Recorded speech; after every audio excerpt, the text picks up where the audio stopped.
Okay, it's been a while since I've done a video, probably about a year or so. Today I'm going to talk about I have three different cultivars of Acer pseudoplatanus. And here's the first one. This is Esk Sunset. It's a lot of people sell it as Eskimo Sunset for some reason. That's not right. It's not Eskimo Sunset. It's Esk Sunset, named after the Esk Valley in New Zealand. So here it is, Acer pseudoplatanus, Esk Sunset. It actually ends up developing nicer color later in the spring. It gets more pink. The undersides will turn purple, and that's actually what gives the top part this kind of peachy color. It makes it turn pink. Here's one that's starting to turn purple on the bottom. I'll do another video later when the color is actually completely come in on this tree. Still looks nice, but looks a lot nicer, I think, when it's when the leaves are purple on the underneath and the tops are more pink color. So it holds its color pretty much the entire year until fall. Fall's not that impressive, at least where I live. It might be a little yellow, but it usually just kind of turns brown and falls off. But the leaves last a long time, and the variegation stays pretty stable.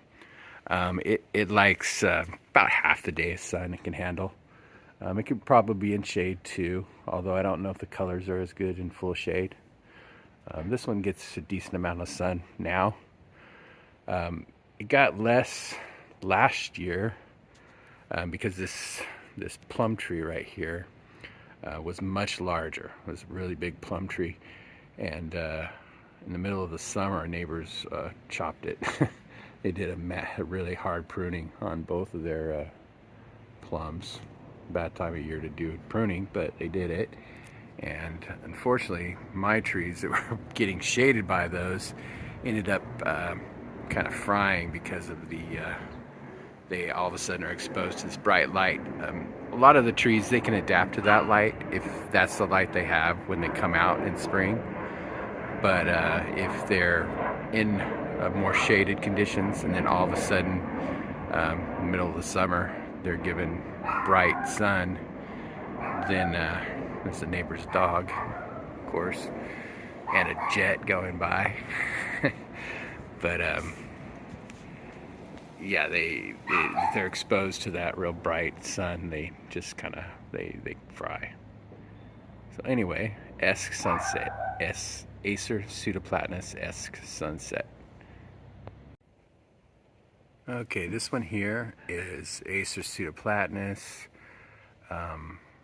Brilliantissimum. This is the first pseudoplatanus that I ever got. It's a very slow growing tree, but I've had it for, I don't know, maybe 14 years now. Pretty long time. So it's actually grown quite a bit the last couple years. I miss it being smaller because I could look at all the leaves from the top. I could see the tops of them where they're a little bit more pretty. Now I'm looking up at them. They're still pretty, but it's not the same as looking down at them, which is the same with a lot of maples. When they get a little bit bigger, they're nice for different reasons. But when they're smaller, actually, I enjoy looking at them more because you see them from the top. The tops of the leaves are a little prettier in most cases than the bottoms. This one, so it comes out pink, kind of a shrimp color, pink orange color, and then turns more yellow, and then actually turns kind of a variegated color, white with green veins, which is pretty too. It holds that for at least a month, maybe up to 2 months, and then it just turns all green. The fall, if I'm lucky, it'll turn yellow, like a bright yellow. Sometimes it just shrivels up and the leaves drop off. So it's mostly a nice tree in the spring, maybe early into summer, but after that it's just a nice green tree with big maple leaves, just like a standard looking maple. But I always look forward to it in the spring. It's one of the later to flush. It flushes a little later than a lot of the Japanese maples. So anyway, that's Brilliantissimum. Oh, and the undersides of S Sunset turn purple. These don't. They just stay green, or they end up turning green. Okay, here we have my final Acer pseudoplatanus. By the way, these actually come from Europe. These aren't Japanese maples, but they're fancy enough to be included in with Japanese maples. And since I collect maples from all over the world, I decided to include this in here, even though it's a European maple. This one is very similar to Acer Brilliantissimum. It's kind of an improved version of Acer Brilliantissimum. That's so hard to say. Acer Brilliantissimum. This one is called Prinzhangery or Prinzhangery. I'm not sure how that's pronounced. It's basically the same color as Brilliantissimum. It's kind of a shrimp color, pink orangish color. This one has this one fleshed out a couple weeks ago, so it's already lost its color. Loses color pretty quick, and starts turning kind of a yellow color with the shrimp color kind of over that, and then it ends up turning white with the green veins, variegated looking. This one actually holds its color at least as long as Brilliantissimum, maybe longer. The leaves are a little nicer, a little bit more frilly. This one has smaller leaves just because it's a smaller tree.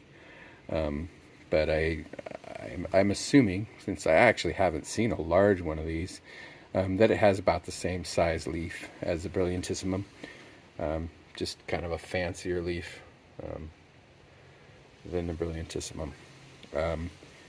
The one plus, well, another plus that this one has over the Brilliantissimum is at the bottom of the leaves end up turning purple, just like the S Sunset.